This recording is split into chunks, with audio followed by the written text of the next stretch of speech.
Our first speaker is going to be Boulder Police Chief Stephen Redfern, and it's spelled Stephenredfearn. Our second speaker is going to be Detective Commander Brandon Wynn, and that's BrannonWinn.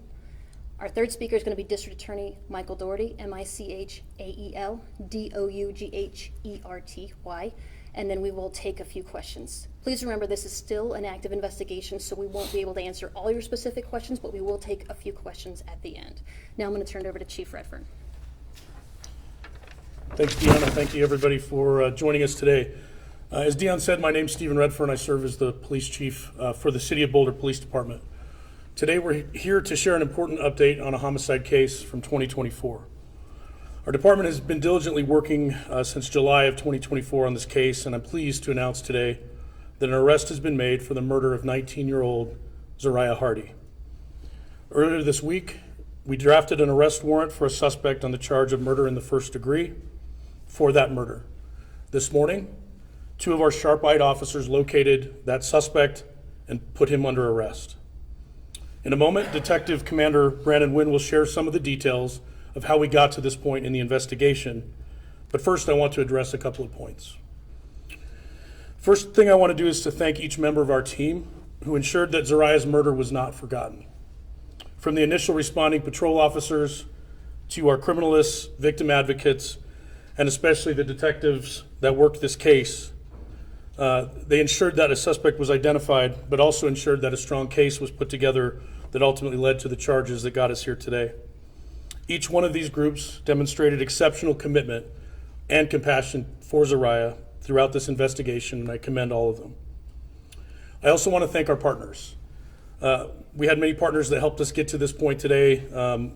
In a minute, you're going to hear from our District Attorney, Michael Dougherty, and I want to have just say a special thank you to the DA's office for being with us during this investigation and getting us to this point today where we were able to bring these charges against our suspect.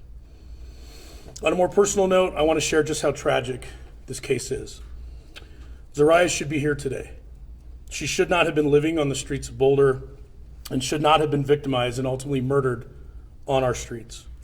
This case exposed a tragic reality that we as a society need to do better.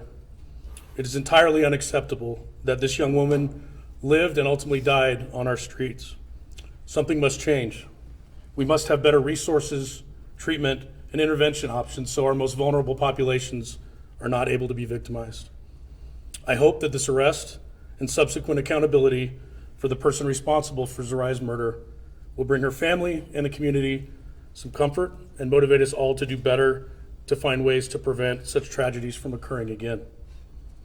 I will now turn things over to Detective Commander Wynn to give you some more specifics about the investigation. Thank you. Thank you, and good afternoon. As you know, this investigation began about 6 months ago on a hot Sunday in July. Just before 5 p.m. on July 14th, neighbors noticed an unusual-looking trailer that had been in the 1800 block of Goss Street for several days. Neighbors chose to call the police because of the unusual appearance of the trailer. Sadly, upon arrival, detectives found the decomposing remains of Zariah Hardy wrapped inside several layers of blankets on that trailer. Based on our investigation, we believe she had been there for several days, and due to the summer heat, her body was badly decomposed. It took 3 days for us to determine her identity, but thanks to the homeless outreach team, our crime analysis, and detectives, we were able to do that so that her family could be notified. Following the identification of Ms. Hardy, detectives began diligently working to retrace her last steps to determine where she died and who she was with. That search culminated in today's arrest of Jimmy West. We believe the two spent time together within the unhoused community here in Boulder. Some in our community have asked why it took us so long to make this arrest. This has been a challenging case from the start, both because of the nature of the physical evidence and the effort involved in finding unhoused members of our community that she spent time with. Our detectives were undeterred and continued to investigate every available lead and interview everyone who might have had information that could be connected to this crime.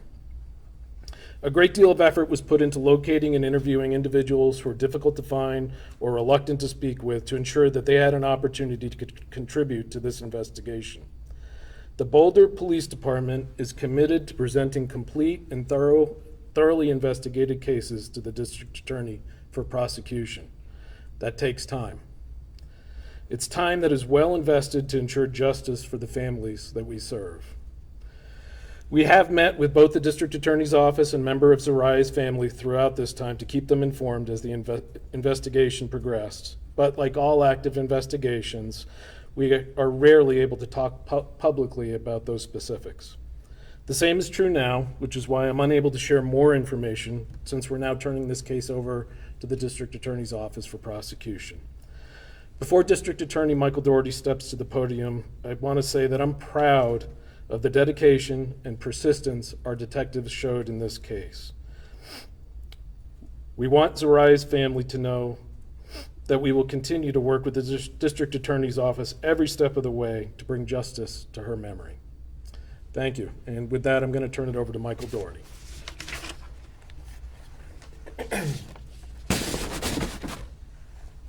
Good afternoon. My name is Michael Doherty. I'm the district attorney. I appreciate you being here today, and I'm very glad to be standing alongside the leadership, detectives, and officers of the Boulder Police Department to announce this arrest and the charging of first-degree murder against Jimmy West. I have a couple things that I'll share, and then we will take a few questions if you have any questions at all. I will say, I want to echo what Chief Redfern talked about. Zariah Hardy should be alive today. She was 19 years old, 19, and she was living unhoused in our community. And to me, that is something that should give everyone pause. I recognize that homelessness is a complex issue and there are people with views on all sides of it, but I think every single person would agree that a 19-year-old woman should be living somewhere with a home, with support, and not be subjected to the violence that ended her life far too early. It is a tragedy. I will say that Boulder is not alone in mental illness, drug addiction, and homelessness being real, tough, difficult issues that we struggle with. And they are complex problems that require a multi-pronged response. I don't pretend to be an expert in it, but I'll tell you one thing, we can't simply ignore it, because when the problem is ignored, what happens is in plain sight. And too often, when the problem is ignored, it ends up requiring a response by law enforcement and by the district attorney's office. I will say, as we think about this and reflect on how we ended up where we are today, there's a couple things that I want to emphasize. First, Colorado ranks in the bottom 10 in the nation for substance abuse treatment being available in the community. We rank in the bottom 10 in the nation for mental health treatment being available in the community. Those failures, those flaws in our behavioral health systems and services end up all too often flowing into the justice system. There's no easy answers, I recognize that, but there is a glaring need between services provided and people who are struggling and those services being provided to them. And the impact on communities is in plain sight. We have pending cases in our office, as many offices around the United States do, that are incredibly serious. Murder, attempted murder, arsons, assault, involving unhoused members of the community. All too often, the victims themselves are also unhoused. That is the very sad reality of it. Zariah Hardy was 19 years old. I, along with Detective Byers and members of our prosecution team, met with her family a couple weeks ago. I had the privilege of meeting with them for the first time. Boulder PD has been working with them since the beginning. She was very much loved by her family. And I hope today's arrest and charges of first-degree murder answer some of the questions that they have about what ended Zariah's life far too short. And I promise them, and I promise you, that our office will do everything we can to secure justice for Zariah, her family, and our community. One thing that is important to note about this murder is the response by the Boulder Police Department. They worked relentlessly on this case, as they should, as you would expect, as we would hope. They worked it regardless of where Zariah was living, who Zariah had been last seen with, and what Zariah's financial standing was. That sounds obvious, but I do want to highlight for members of our community that the Boulder Police Department and the District Attorney's Office bring that approach and that relentless search for justice anytime there's a murder, regardless of the victim standing in our community. That is how it should always be. That is how it always will be in this jurisdiction. And I really appreciate the outstanding work by the detectives, the officers, and the leadership of the Boulder Police Department, and the teamwork with our office. Since day one, we've been working on this case with the Boulder Police Department. Detective Commander Wynn referenced how long this took. I don't think I need to tell the members of the media this, and certainly people in Boulder are very smart and well-educated. What we watch on television is entertaining, and the case is always wrapped up in an hour. And in reality, it takes weeks and sometimes months and even years to solve cases. But behind the scenes, the outstanding women and men of the Boulder Police Department, in conjunction with the staff at our office, kept working on this case and never stopped working on it, which is why we're here today. So in announcing first-degree murder charges against Jimmy West, I'm glad to be able to say that the investigation into the case has culminated in an arrest. The prosecution is now getting underway with first-degree murder charges against the defendant. And I can promise you, as I said, that we will keep working relentlessly until justice is done. Obviously, the defendant, as you know, is presumed innocent unless and until proven guilty. The charges are merely allegations. I really can't thank the Boulder Police Department enough for the amount of work that they put into this case and how much they cared about Zariah, her memory, and this community, and making sure we came here today and be able to share this news of this arrest and this murder charge. It took a tremendous amount of work, and I'm really grateful to them for that. I'll stop there, and if you have any questions for any of us, we're happy to take those now. Thank you. I have a question. Is it true that residents who lived near where the body was found had complaints made to the police in the days leading up to, police finding her about a foul smell in the area? Were there any reports made about foul smell or any indication that there might be a dead body in the area? So I'm very limited in what I could share because, as you know, the ethical rules limit what we could say on a pending case. I will say, just a little while ago, a judge granted our motion to unseal the arrest affidavit. So if members of the media want to obtain the affidavit and learn the details from that, I would encourage you to go through the regular process of getting the affidavit.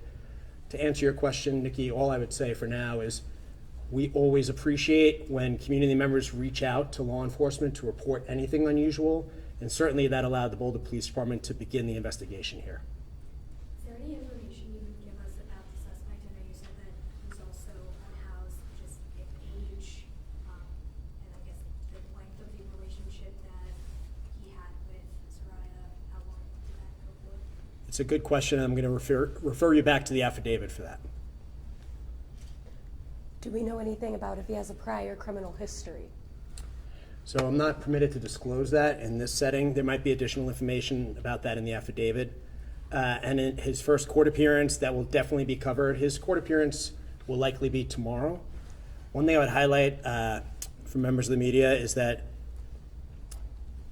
as you may recall, there was a ballot measure in November to allow judges to hold a defendant on a first-degree murder charge without bond, provided prosecutors made a sufficient showing of evidence. That ballot measure, which passed, which we strongly supported, and I'm grateful to the voters of Colorado, but that ballot measure only is prospective, not retroactive.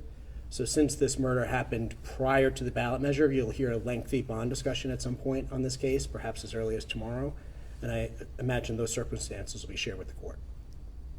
Is there any indication of a motive? So I'm going to refer you back to the affidavit for that. I'm very limited under the ethical rules and the law and what I can say about a case that's pending, so forgive me, but I'm going to refer you back to the affidavit. Can you speak to why the autopsy was not released or has not been finalized for over 6 months? So I'm going to see if the chief wants to add anything to that. What I would say to that, I was not directly involved in it, so I'm speculating in part, but when there's a pending investigation, we always want to make sure we guard the details very closely so as not to alert any suspect or any witnesses involved to the underlying circumstances. I think most important to me is the communication that the Boulder Police Department had with her family all throughout this process. So I recognize the autopsy reports in every case are important and should be released, and we should be transparent. Sometimes those details are protected in an effort to protect the integrity of the investigation, and not to alert any suspect or witness to where we are with the investigation or what the autopsy has revealed. Those also can take some time if there's outside testing that has to be conducted, including but not limited to toxicology reports and other tests that take time. I don't know if there's anyone to add. That's sufficient. Would you say that it's been impacted by the ongoing retesting at CBI in regards to DNA testing? The only thing I'll say on that is we received forensics back on this case in a really quick turnaround. We did not see any specific delays of any kind on this case. In fact, I believe we were able to get results back fairly quickly. So I don't believe that impacted this at all. Kara? How many murders did the city of Boulder have in 2024, including this one? Do you know that, Brandon? We'd have to go back and look, but I can circle back to you on that. What I will say is I know it's less than 5, and I think it's only 2 or 3. But don't hold me to that, Carol. I do believe it was consistent with what the chief said and fewer than we had the year before, but we can get the exact numbers for you. Were there any key factors in finding this person and, finally charging him? I know that you all said he was unhoused. Is that it took a while to find him? Like, was there a turning point in terms of actually locating and charging him? Yeah, so what I'll say to that is we wrote, Detective Byers authored and received the search warrant this week. A judge actually signed the warrant this morning. And so within a couple hours of that, 2 of our officers that were out on foot near our civic area actually spotted the suspect and took him into custody without incident. So from the time the warrant was signed by a judge to the time he was taken into custody was literally a matter of a couple hours. So just really good police work of noticing this person and getting him into custody. So he was just walking around a park? He was down near our civic, I'm not sure exactly what behavior he was engaged in, but he was down near our civic park. We commonly have officers down there on foot. These 2 officers actually are part of our homeless outreach team. They were down there as a course of their normal duties and realized that they saw this gentleman, they knew he was wanted, and they took him into custody. Can you speak to what work, if any, the police has done to make it easier for the homeless population to come forward with evidence during this time? That's a great question. So it's a constant struggle, I guess, in some cases for us, and it's not even just with our unhoused population, to get people to come forward as victims or witnesses of a crime. And so most of the work that we do is on the street level of building trusting relationships between our officers and the community. And we have specific officers assigned directly to be liaisons with our homeless community. And we have really good success in a lot of cases. And without getting into details, we did have a decent amount of information in this case that we received from talking to people out on the street. And so for us, every contact is an opportunity to foster positive relationships with people. And our hope is that when things happen, they will cooperate because it's in the best interest of everybody to get somebody off the street that's harming other people. I know you guys mentioned the problem of how she was a young girl and she should have been housed, but is there an element of domestic violence and how that unravels it itself with also unhoused, especially for women? I will say in generally, it is not uncommon to see domestic violence with our unhoused community, just like we see with people that do live in homes. And so it is something we encounter fairly frequently.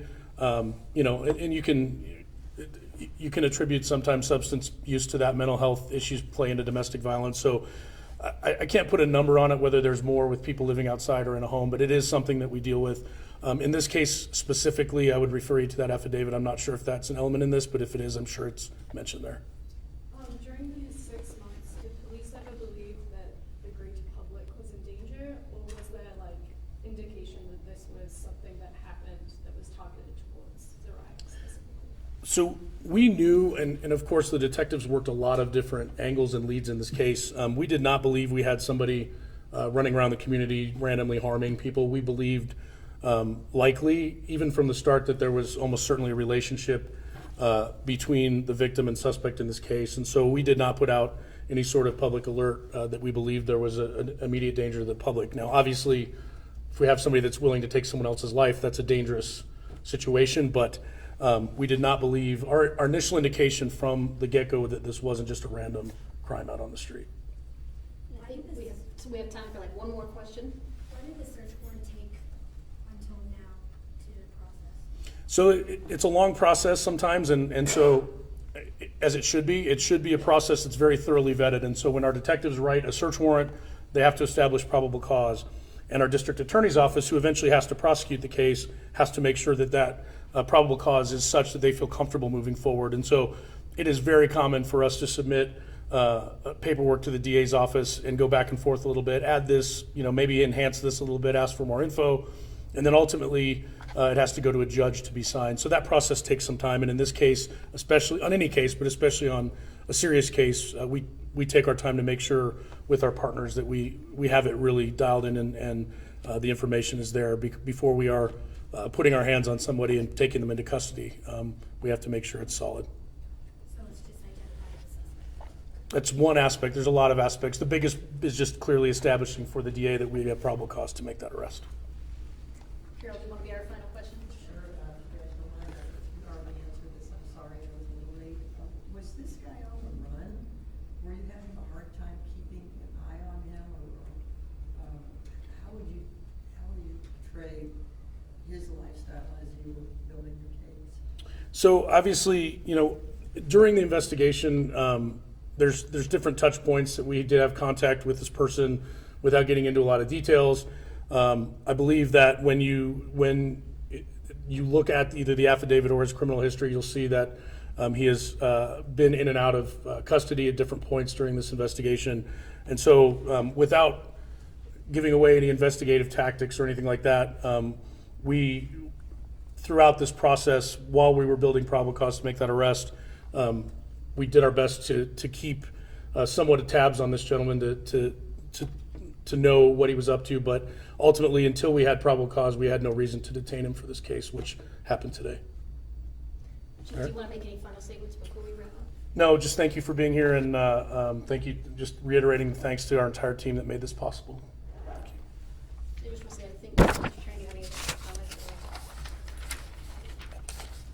I want to add something to what the Chief was talking about, that when we do have crimes involving the unhoused community, if you picture a crime scene being outside, particularly in an area that's frequented by a lot of different people, the crime scene analysis and all the work that goes into it can sometimes take longer than if it happened in someone's kitchen, for example.